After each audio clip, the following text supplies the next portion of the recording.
આખા દિવસમાં ઘણી મોટી મોટી ઘટનાઓ બની છે, ઘણા તમારા જાણવા જેવા સમાચાર બન્યા છે. એ બધા વિશે આજે આપણે આજના વિડીયોમાં ટૂંકમાં ચર્ચા કરી લઈએ. અને શરૂઆત આપણે આપણા રક્ષામંત્રી રાજનાથ સિંહથી કરીએ તો તેઓ આજે શ્રીનગરના પ્રવાસે ગયા હતા અને ત્યાં તેમણે એવું નિવેદન આપ્યું કે આપણે પાકિસ્તાનની છાતી પર ઓપરેશન સિંદૂર દ્વારા વાર કર્યો હતો.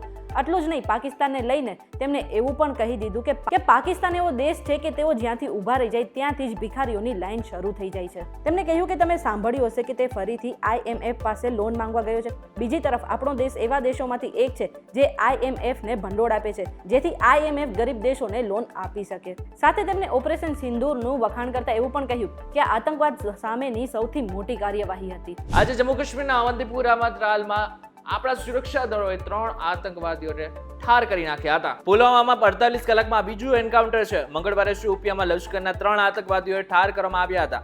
આતંકવાદીઓને સુરક્ષા દળોએ જીન પથેર કેલર વિસ્તારમાં ઘેરી લીધા હતા, જેને ઓપરેશન કેલર નામ આપવામાં આવ્યું હતું. ઓપરેશન સિંદૂર પછી સુરક્ષા દળોએ અત્યાર સુધીના ઘણા આતંકવાદીઓને ઠાર માર્યા છે. કાશ્મીરમાં હજુ પણ ઘણા બધા આતંકવાદીઓ છુપાયેલા છે, જેનું સર્ચ ઓપરેશન અત્યારે પણ ચાલુ છે. આજે આપણા વિદેશ મંત્રી S જયશંકરે નિવેદન આપી દીધું છે કે આ સિંધુ જળ સંધિ ત્યાં સુધી સ્થગિત રહેશે જ્યાં સુધી પાકિસ્તાન આતંકવાદ બંધ નહીં કરે. સાથે એમને એમ પણ કહ્યું કે પાકિસ્તાન સાથે વાતચીત થશે તો તે ફક્ત આતંકવાદ અને POK ને લઈને જ થશે અને આ બંને દેશો વચ્ચે કોઈ પણ ત્રીજા પક્ષ દ્વારા દખલગીરી સહન કરવામાં નહીં આવે. બંને દેશો દ્વિપક્ષીય સ્તરે જ આ મામલાનો ઉકેલ લાવશે. સાથે ઓપરેશન સિંદૂરને લઈને તેમણે એવું કહી દીધું કે આપણે જે હુમલો કર્યો હતો એ આતંકવાદી ઠેકાણા પર કર્યો હતો, પરંતુ પાકિસ્તાનની સેનાને વાત પાછળ ન થાય અને એટલા જ માટે તેમને વળતો પ્રહાર કર્યો હતો. જો કે આપણે આ વળતા પ્રહારનો પણ જવાબ તેમને આપી દીધો હતો.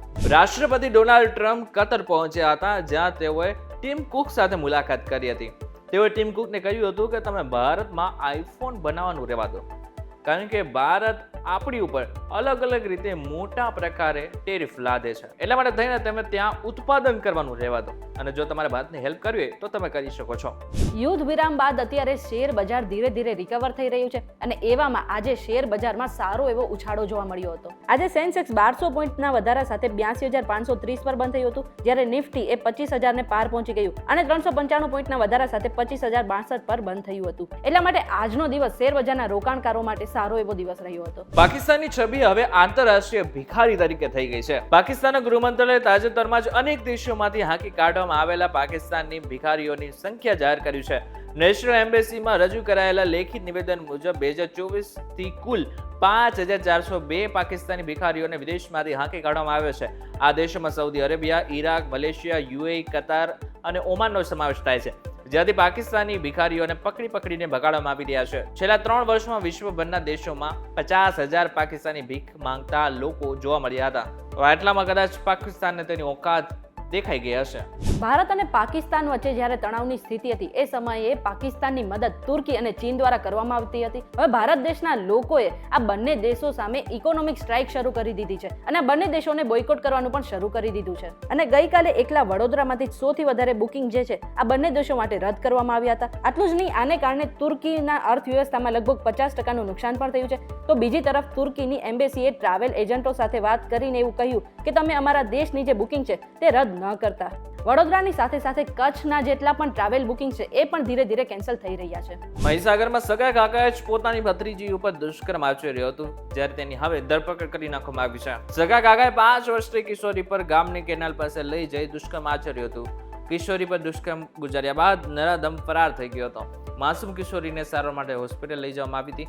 કિશોરી પર દુષ્કર્મની ઘટનાથી સ્થાનિકોમાં ભારે રોષ ફેલાયો હતો. મહીસાગર પોલીસે નરાધમ કાકા સામે ગુનો દાખલ કર્યો હતો. પોલીસે ગણતરીના કલાકોમાં કાકાની ધરપકડ કરી હતી. મહત્વનું છે કે ગુજરાતમાં આ પ્રકારના કિસ્સા દિવસે ને દિવસે વધતા જઈ રહ્યા છે. ગુજરાતમાં ધીરે ધીરે અકસ્માતની સંખ્યા વધતી જાય છે અને આજે પણ અનેક જિલ્લામાં અલગ અલગ જગ્યા પર 3 અકસ્માત થયા હતા. સાબરકાંઠામાં સહકારી જીન પાસે મોપેડ અને બાઇક વચ્ચે અકસ્માત થયો હતો, જેમાં 2 લોકોને ઈજા પહોંચી હતી. તો બીજું દ્વારકામાં ભોગાત ગામમાંથી પસાર થતા હાઈવે પર પણ અકસ્માત થયો હતો. ટ્રક ચાલકે અડફેટે લેતા બાઇક ચાલકનું મોત થયું હતું. અને અમદાવાદના નારણપુરના અમીકુંજ 4 રસ્તા પાસે પણ અકસ્માત થયો હતો, જેમાં એક કાર ચાલકે એક વ્યક્તિને ટક્કર મારી હતી, જેમાં તેનું મોત થયું હતું. હવે આ બધી બાબતને લઈને અત્યારે પોલીસે કાર્યવાહી પણ શરૂ કરી દીધી છે.